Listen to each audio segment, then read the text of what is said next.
Yo, what's up everyone, this is KKai here back again with a new episode of Epic 7 video. The Kiss of Frost has been released and this is the newest PvE content. There are a lot of good rewards in this dungeon and today I'm going to show you how to auto the health mode. As you can see here, there are a lot of good rewards, right? Mainly for the modification gems. We got Mologora, we got Artifact Charms, Reforging Materials, Bookmark. I highly suggest you to get the speed and the counter set first.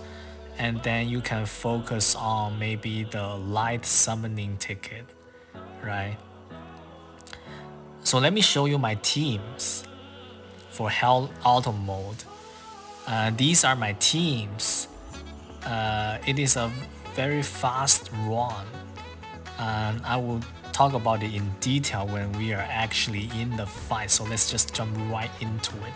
So the first wave, we're using AoE damage dealer, a full grass unit, right, to get that speed buff. You want to stack elements so that you get that bonus effect, right? So Vivian buff attack first and Ludwig into a big nuke and into the green Vildren nuke. We don't care about the counter attack. Because we have barrier. And you can also use LQC. I know some people use LQC here to dunk into the dark target here and splash damage to clear off the fodder. Yeah, so as you can see here, Vivian gonna flush and kill off the fodders.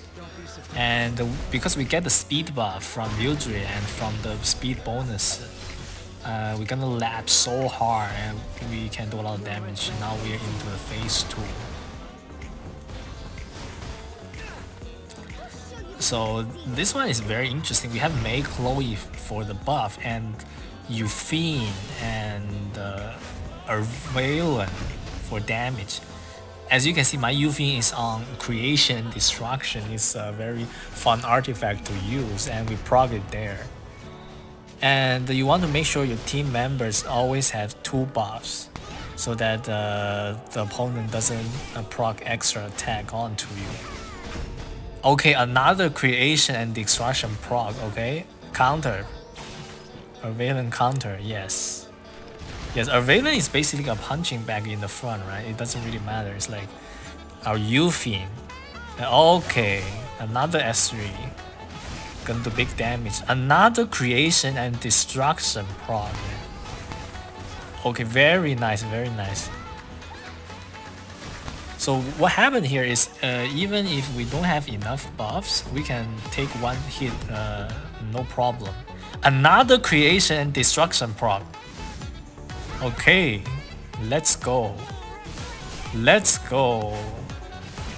Yeah, even if 2 of our units are dead, like Mei Chloe can still revive everybody and we can hang on there, right?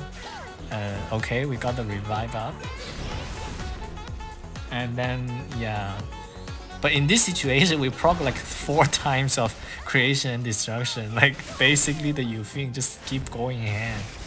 Keep using the S3. And we have double green units for the buff as well. Okay, well now we're in the phase 3. The idea is here, Flan armor break and push back the boss, allowing us to move. And then we're gonna nuke with Remnant Violet first into an armor broken boss. Huge damage. And into a top model Lulukan nuke as well. So yeah, what's the damage? Huge damage. And for the second round, Flan's gonna buff up 1 unit here into a critical hit damage buff, right? You're gonna take a hit, no problem. Okay, and we finish the boss. So it's fairly quick. Nice. That's how I auto the helm mode. It's very efficient, I think, this setup. Let me show you the stats of these heroes in detail next.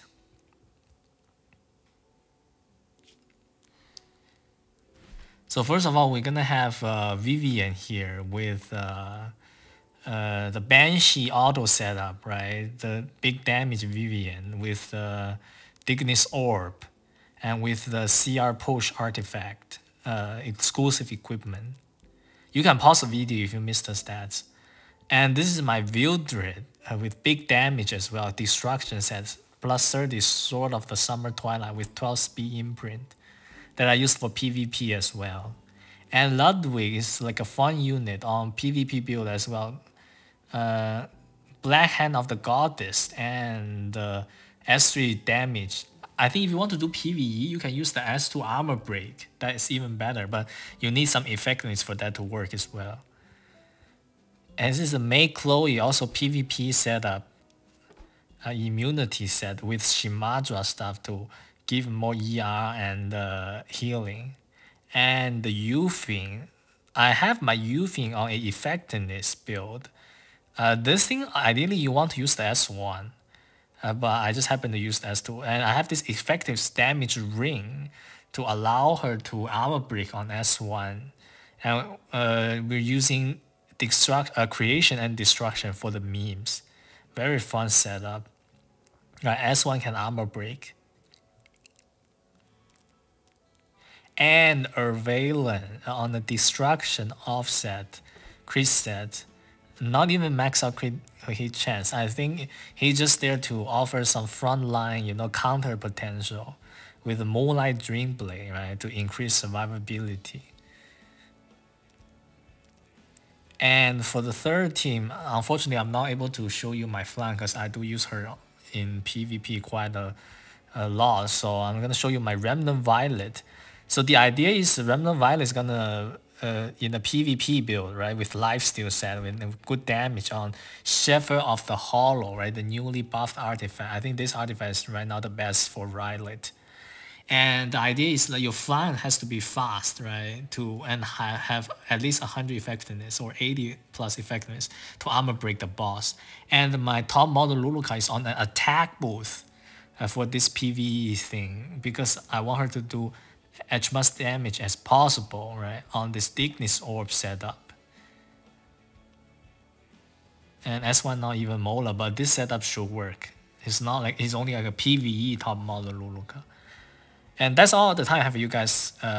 Don't forget to like and subscribe. I'll see you guys in my next video.